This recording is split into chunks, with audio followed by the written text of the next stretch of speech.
भारत के साथ साथ चीन और पाकिस्तान और बांग्लादेश को जो भारत के विदेश मंत्री एस जयशंकर ने जवाब दिया है वो आपके सामने रखना बड़ा जरूरी है।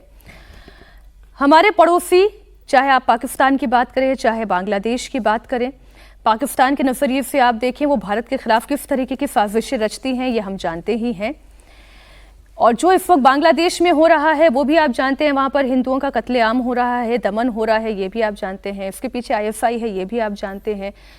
विदेश मंत्री एस जयशंकर ने एक साथ सभी को वार्निंग दी। पाकिस्तान को कहा कि हम आतंकवाद के खिलाफ ऐसे मुंहतोड़ जवाब देते रहेंगे, तुम्हारे आतंकी हमारे लोगों का खून बहाते रहे और हम तुम्हें पानी दे, ऐसा नहीं हो सकता। आप सुने एस जयशंकर ने क्या कहा। Also have bad neighbors. Unfortunately, we do. Now, when you have bad neighbors, and if you look to the one to the west, if a country decides that they will deliberately, persistently, unrepentantly continue with terrorism, we have a right to defend our people against terrorism. We will exercise that right. How we exercise that right is up to us. Nobody can tell us what we should do or not. We will do whatever we have to do to defend ourselves. It's a common sense proposition. Many years ago, we agreed to a water arrangement, water sharing arrangement. If you had decades of terrorism, there is no good neighborliness. If there is no good neighborliness, you don't get the benefits of that good neighborliness. You can't say, I will, please share water with me, but I will continue terrorism with you. That's not reconcilable. पिछले दिनों S Jaishankar Bangladesh भी गए थे। ढाका में उन्होंने खालिदा जिया के अंतिम संस्कार में वो शामिल हुए थे। जयशंकर ने बांग्लादेश का भी जिक्र किया। उन्होंने कहा कि अगर भारत आगे बढ़ता है तो इससे पड़ोसियों का भी तो विकास होगा। India's growth is today a lifting tide. That if India grows, all our neighbors will grow with us. They will have many more opportunities. I think that, in a sense, is the message which I also took to Bangladesh. And yes, they are right now heading for their elections.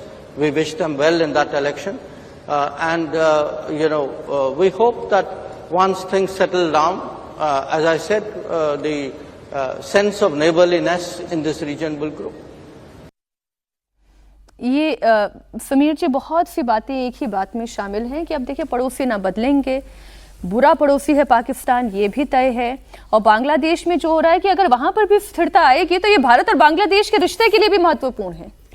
निश्चित रूप से पहले पाकिस्तान और चीन हमेशा से हमारा एक बुरा पड़ोसी रहा है और अब उसमें एक बांग्लादेश भी जुड़ गया है। बीच में बांग्लादेश से हमारे संबंध ठीक थे, लेकिन जो परिस्थितियां वहाँ हुई उसके बाद अब बांग्लादेश भी जुड़ गया और ये तीनों देश मिलकर जिस तरीके से भारत को, हिंदुओं को खतरे में डालने की कोशिश कर रहे हैं, तो मुझे लगता है कि विदेश मंत्री ने बहुत अच्छे से जवाब दिया और तीनों देशों को समझा दिया है कि चीन से भी कह दिया कि भाई अरुणाचल के बारे में आप इस तरीके से बयान देना अपने नक्शे में दिखाना बंद करें। बांग्लादेश भी उन्होंने बहुत स्पष्ट कह दिया कि भाई हिंदुओं पर लगातार अगर हमले होते रहेंगे तो हम चुप नहीं बैठेंगे। और पाकिस्तान को पता है कि भाई अगर जिस तरीके से आप आतंकवाद को दुनिया में एक्सपोर्ट करते हो, लगातार आतंकवादी गतिविधि करोगे तो वो कहा जाता है ना कि पानी पिला पिला कर मारना, कहे थे कि पानी पिला पिला कर मारना। तो जयशंकर जी ने कह दिया है कि भाई आपको तो हम बिना पानी के मारेंगे, पानी देंगे नहीं आपको, जो आपको पानी चाहिए। हमने समझौता रद्द कर दिया है। तो तीनों देशों को वार्निंग दी है भारत ने। भारत जानता है कि तीनों भारत के लिए चुनौती बनेंगे आने वाले समय में। तीनों का कोई गठबंधन होता है तो भारत की तैयारी उसी हिसाब से, सैन्य लेवल भारत उसी से तैयारी कर रहा है कि जरूरत पड़ने पर अगर तीनों से लड़ना पड़े तो भारत तीनों से लड़ने की स्थिति में आ जाए। भारत की तैयारी उसी दिशा में चल रही है। ये हर्षवर्धन जी, जो बांग्लादेश के साथ हमारी नजदीकियां तो अब कुछ दिखाई नहीं दे रही हैं, हमारा रिश्ता कहां पर खड़ा हुआ है बांग्लादेश के साथ? नहीं, बहुत स्पष्ट है हमारा रिश्ता बांग्लादेश के साथ। बातचीत होती रहे, कम्युनिकेशन होता रहे।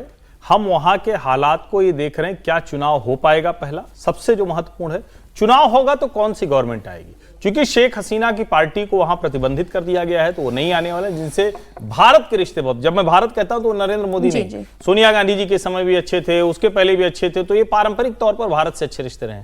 ये हम देख रहे हैं। अगर मान लीजिए वो सरकार नहीं आती है तो भारत सरकार का इंटरेस्ट इसी में होगा, भारत का इंटरेस्ट इसी में होगा कि तारिक रहमान की अगुवाई वाली पार्टी जीते, जो जमात के लोग हैं उनके उसमें उनकी हिस्सेदारी कम से कम हो। और ये जो आदमी नोबेल पीस वाला दिख रहा है ना, बड़ा बदमाश आदमी है। इस बदमाश आदमी को जरा सी भी सत्ता में हिस्सेदारी न बचे, ये फिर से जाके अपना न्यूयॉर्क वाशिंगटन में जहां बैठना वो मजे से किसी फ्लाइट अपार्टमेंट में बचा हुआ जीवन डॉलर पे काटे। वैसे भी इनकी अपनी पॉपुलैरिटी होती तो जब तारिक आए थे तो उनके समर्थन में इतने लाखों लोग इकट्ठा नहीं हुए होते, वो मोहम्मद यूनुस के साथ खड़े हुए होते। और जो जमातियों के हाथों में इस वक्त मोहम्मद यूनुस खेल रहे हैं वो भी पूरी दुनिया देख रही है। हमारी बांग्लादेश पर नजर रहेगी, लेकिन फिलहाल कहानी कुर्सी की में इतना ही। बहुत शुक्रिया हर्षवर्धन जी आपका, विजय जी, संगीत रागे जी, सुबीर चौंकाकर जी।